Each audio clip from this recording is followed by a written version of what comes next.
All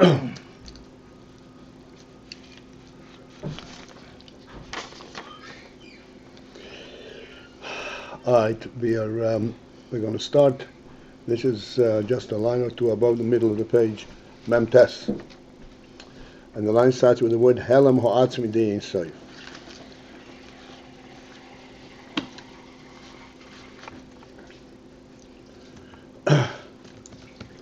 That Neshomas Israel and Torah are representing and are rooted in Chochma Hagduma Shebe'atzmus, which means there's an atzmi element. Chochma Hagduma, this is an atzmi element of Lakus. This is not a functional element for some ulterior purpose. It is the purpose. It is representative of the atzmos.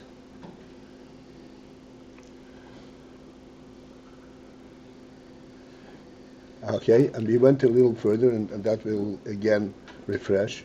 V'zehu bereishis b'shvil Yisrael shenikra bereishis, and thus this is the meaning in the medrash that bereishis b'shvil Yisrael shenikra. That the word bereishis means for the sake of Yisrael shenikra bereishis. That the creation of the word bereishis bara, the creation was bereishis, which means that Beis reishis for two inyonim that are called reishis. This is what the world was created for. Yisrael shenikroim reishis, or b'shvil ha-Torah, and also for the sake of the Torah that also is called reishis. What is the meaning that this is the purpose of the creation?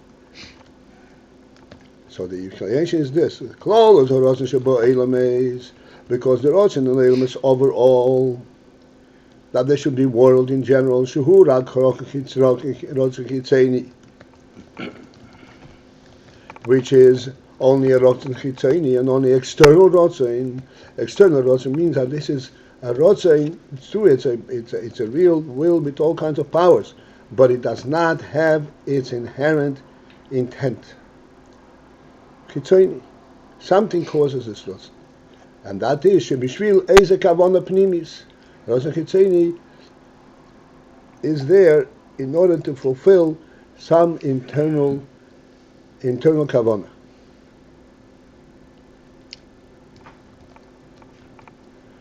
Canal, some internal intent.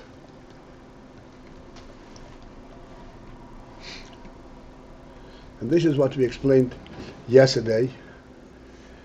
I don't know conclusively, but quite expansively. And I want to reiterate that because this is an extremely fine and deep Indian. It sounds very simple.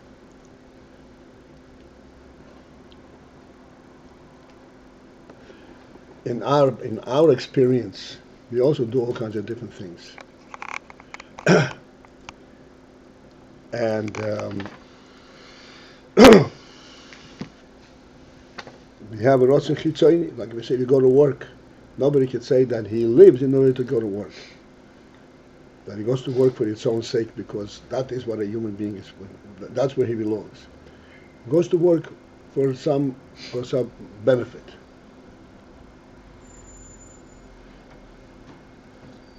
Now, what entices him to go and seek that benefit?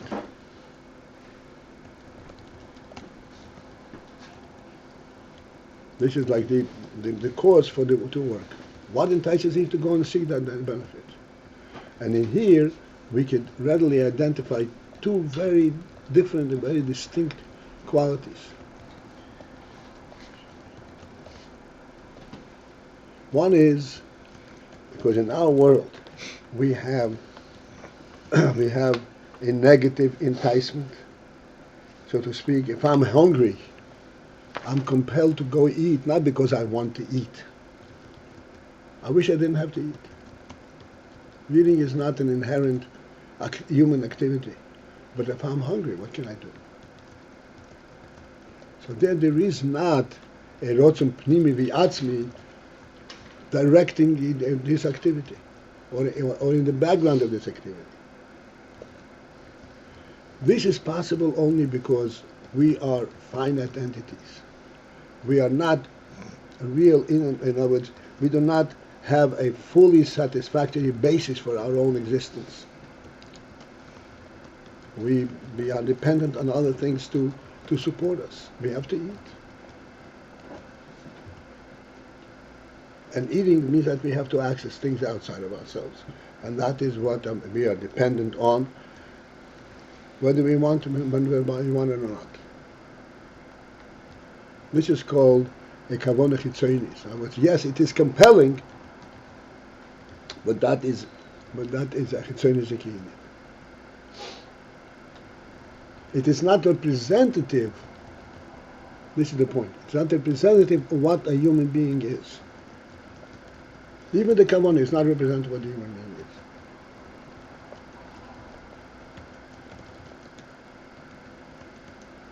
Not even its fulfillment. In other words, a human being is not that he should not have pain. He should not be hungry. A human being is neither is a human being as he should be healthy physically. It does not touch the essence of what a human being is. Then there is another level, another phase to this, that yes, indeed, there is an inherent significant truth in the human being. He's going to work in order to support his family. Supporting a family, this is already in a different category. This is not because of discomfort. This is exclusively a positive thing. This is building a new world. Somehow, the principle of building a new world, his world, like you said, the doimeloi, this is something which is extremely significant. This is the human being.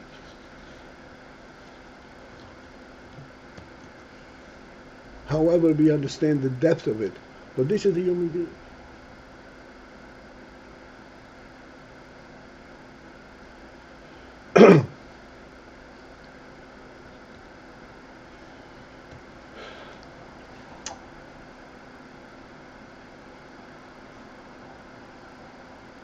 And as we said yesterday, so in a human being, we have to, so to speak, dig and find something that is really significant to him. And even there he can bypass it.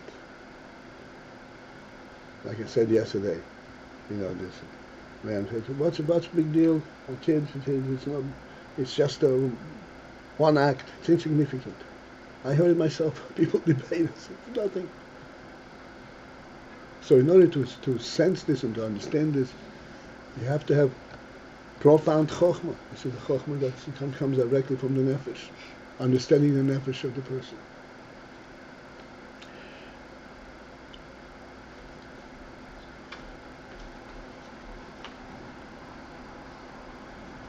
This inyan, that the human being.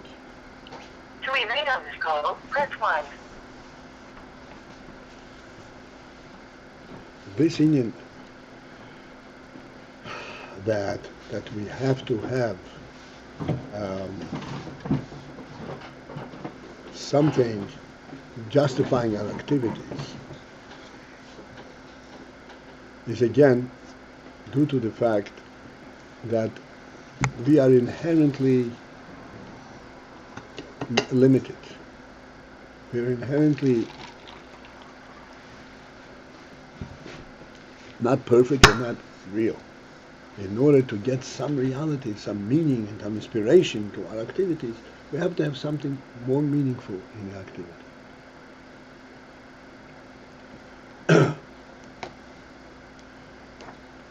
And if not, God forbid, if not, then unless we have other ways to fulfill it, we feel short of satisfying our purpose of existence.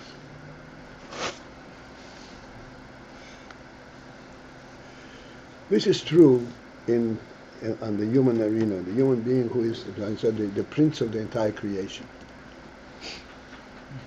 But when you talk about Lamaila, there is not any aspect of lacking. It is perfectly, you could say, satisfied within its own reality, because it is an infinite reality. Like we say many times, is God bored, ever bored, got nothing to do? Did He create a huge world in order to be occupied with various creatures? Everybody understands, if you ever give it a thought, that... All right, Shevat. What was that? It's Shlomo. He wasn't on? You can listen. But there is no such thing.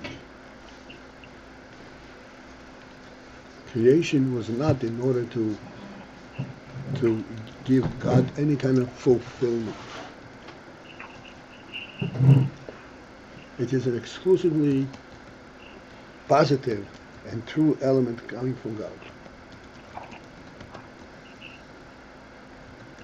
For whatever reason,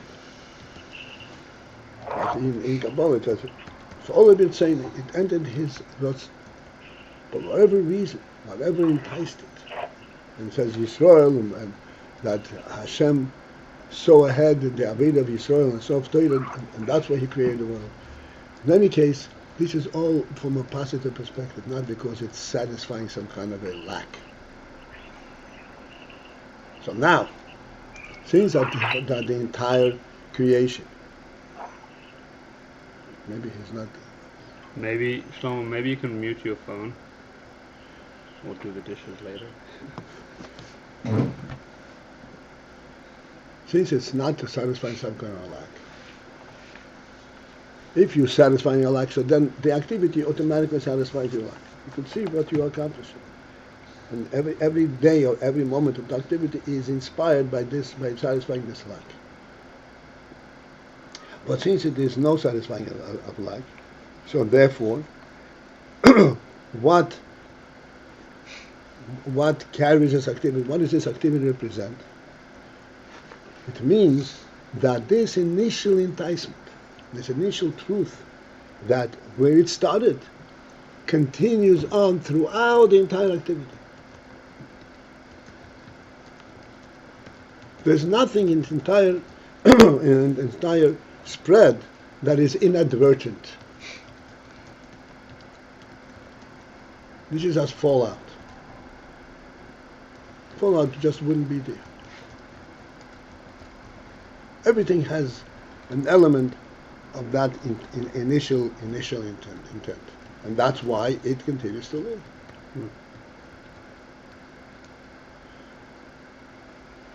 We gave various illustrations yesterday, and I want to add to that a very simple thing.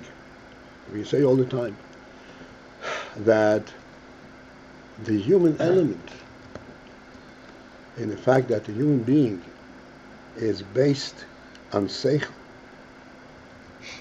Human what? Human what? It's based on seichel. Human being. The human being is I mean, this we are identifying all the time the concept of human being and an animal. That is a different creation. The animal has inadvertent activities. The human being does not have inadvertent activities. Every act, he makes a step, he is conscious of that step. And it's complicated. He's aware of everything that occurs with him. Because the basis of the human activity, of human gilu, is all from seichel. It's all from seichel. That shows on a positive. It's all in reality. Yeah. It shows in reality. That's what the human being is. Even the eating, what we had before, that he's doing out of necessity, we're saying that what? That's only externally. That's what I was going to. That's only chitzoni. that allows him to take time away from something else.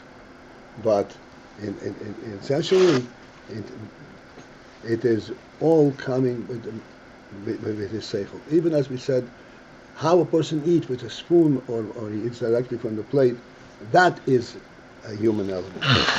And every step that he takes is a human element. He's conscious of every step. There's nothing that is accidental. There's inadvertent.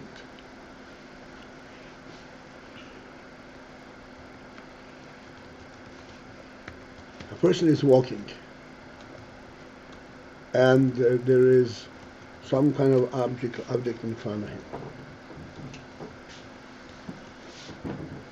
An animal, that's what the AyinBase says. If an animal walks and there are things in front of its feet, it'll trample on it without even being aware that it's doing anything. When it walks, it walks. There's no such thing in a human being. He's always in control of what he's doing, because everything by him is intentional. He's a kavon. So this is the answer to your question. The real reality is that itself, that he has to provide and do things, and so that is also an essential thing in a person. But I didn't want to go in there. Okay, so this is what we say, that there is the creation of the world, and there was something that enticed, that aroused by the medrash that he should create the world. That thing which aroused this will follows through the entire process of creation. Yeah, and the reason we're saying that is because there's no admixture. There was no satisfying any other lacking. It was just this kind of That's right. positive impulse, Whatever we call it. Right. It is present throughout the whole thing.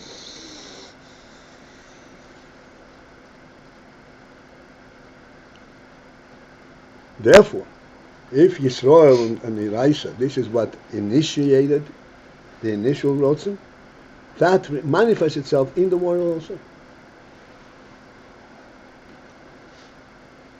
So what is the world? The world is Israel and Torah, in the essence. As we say, B'shvil ha-Torah, B'shvil Yisrael.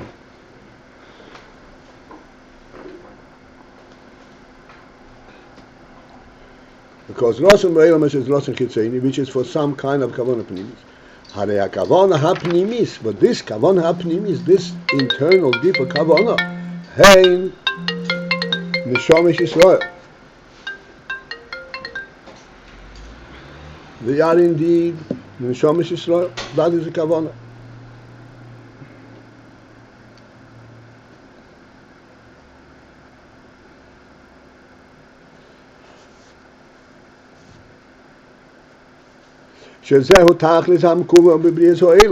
Which is the ultimate intent in the creation of the world, in order that there should be neshama Yisrael.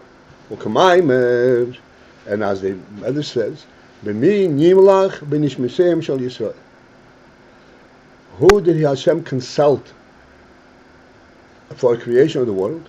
Neshama tzadikim. What does it mean? He consulted the achlot, ha-ratzon, all his havos, that the conclusion, the decision of the ratzon, sealing of the ratzon, all his havos for creation, was as a result of neshama tzadikim. What does that mean? That neshama Yisrael decided the creation. Which means,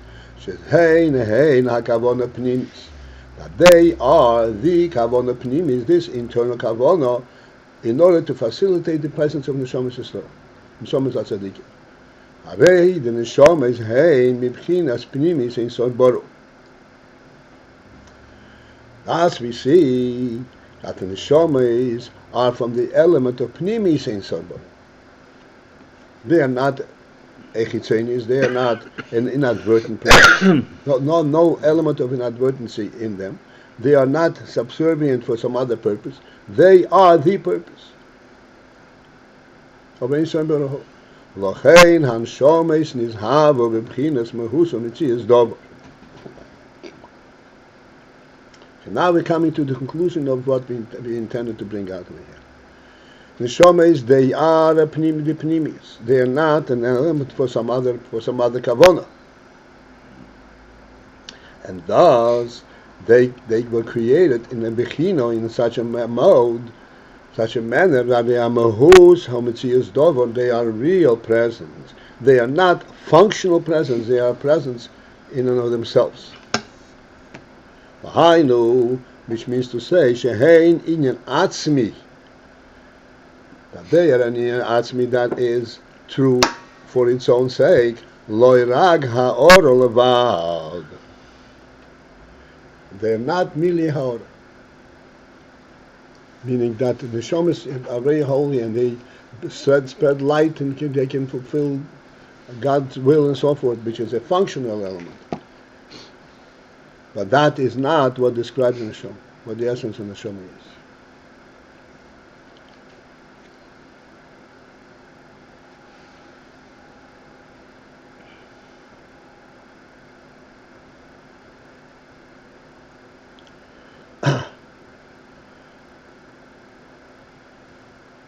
A ha'ora would mean that they have some kind of a definitive limit as to what they represent.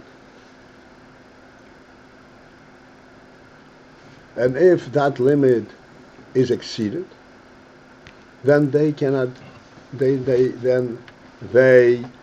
cannot coexist with that. They cannot tolerate it because they don't have that capacity. But if they are an atzmi, they are a truth in and of itself, then they can bypass and they can tolerate anything. V'haraya, this is what the Rebbe says, v'haraya. And the proof for this is that the neshamas are ayin atzmi, are an essential presence.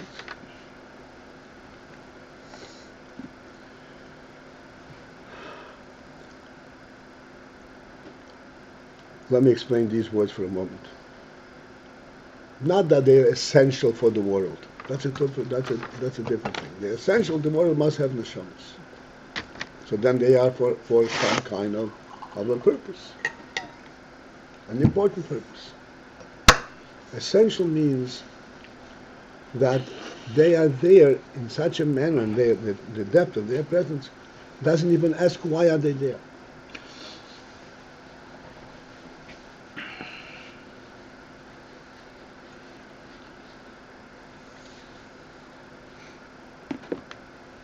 Because they are reality in and of themselves. Because they represent pnimis and atzmus in themselves. They are real in themselves. And this is what the Rebbe says, the Raya. The proof is that anshomis yicholim lekabel giluyei oires pnimim v'yatzmin. Since that we said the neshamas are capable to accept and tolerate oires pnimim v'yatzmin, deepest type of revelations, atzmiyim, essential type of revelations, ve'einam mizbatelas bazeh, and it does not dissipate, it doesn't lose itself as a result of this giluyim pnimim yatzmi.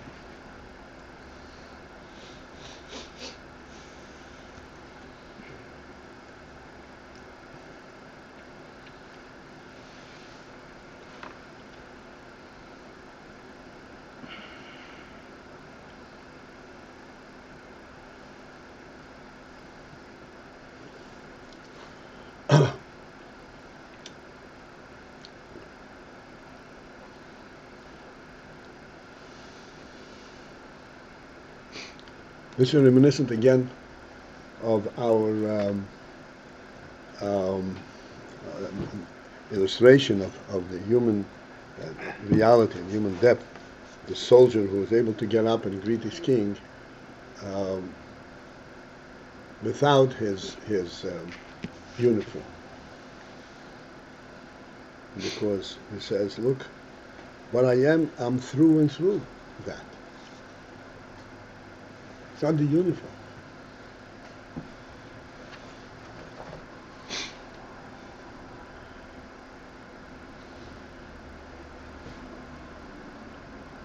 This is from a worldly perspective, on the worldly level.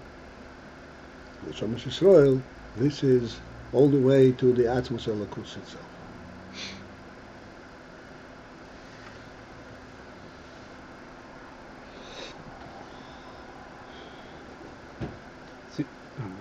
Seems like the neshama though wants to be mivatal, like we had Ner Havaya Nishmas Adam, that the neshama. I mean, on the one hand, we're having right here that it accepts and. No, wait. Misrepresentation. The Neshama doesn't want to be mivatal. The Neshama wants to be where it wants to be.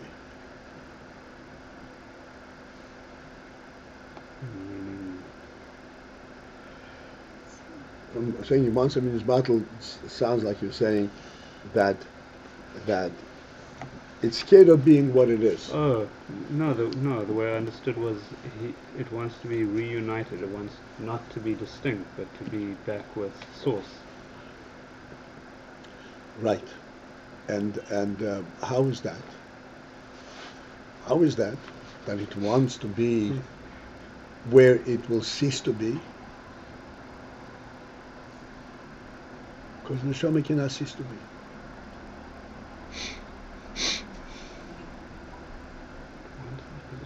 It will cease to be as a distinct entity, but that doesn't make it cease to be.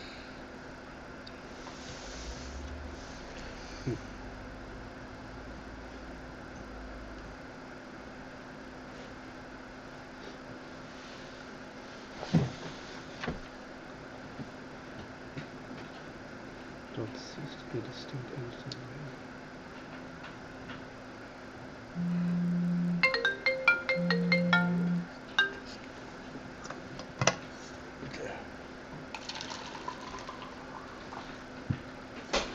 How is it a mila if it doesn't feel itself as an independent entity?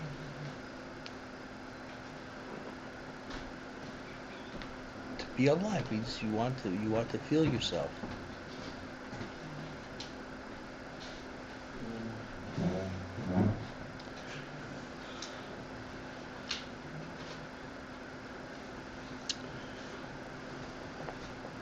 Feeling yourself, there are two directions from where you would feel yourself.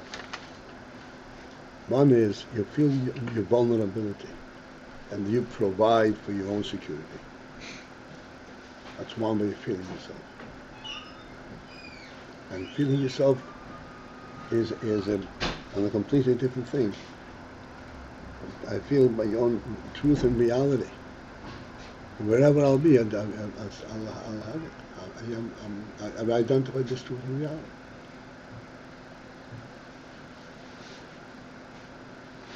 It's completely different.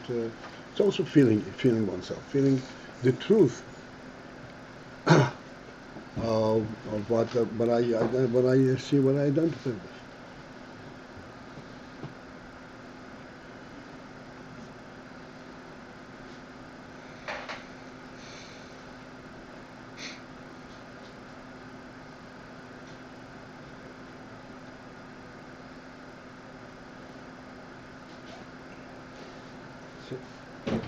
So, one more notch in this. What?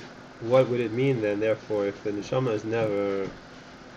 What would it be that the neshama could be... it would cease to be its own... like Yonah said, like it says in Tanya.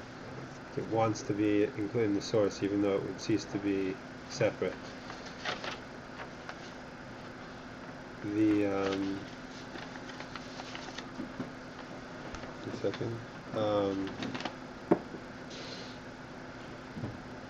Let's understand this. If the neshama wants to be united with its source, again, it is not due to a lack. It wants to be in the ultimate source because it is its source.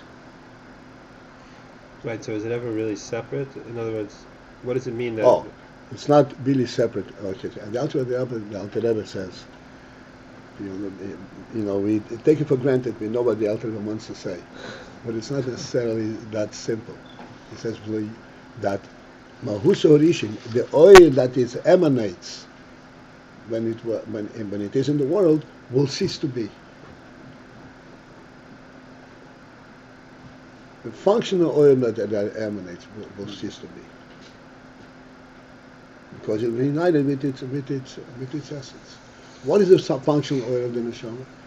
To shine godly light everywhere. So that, if it becomes one, if it rises up to the atzmi, that aspect will dissipate. Why? Because it will be contained in the atzmi.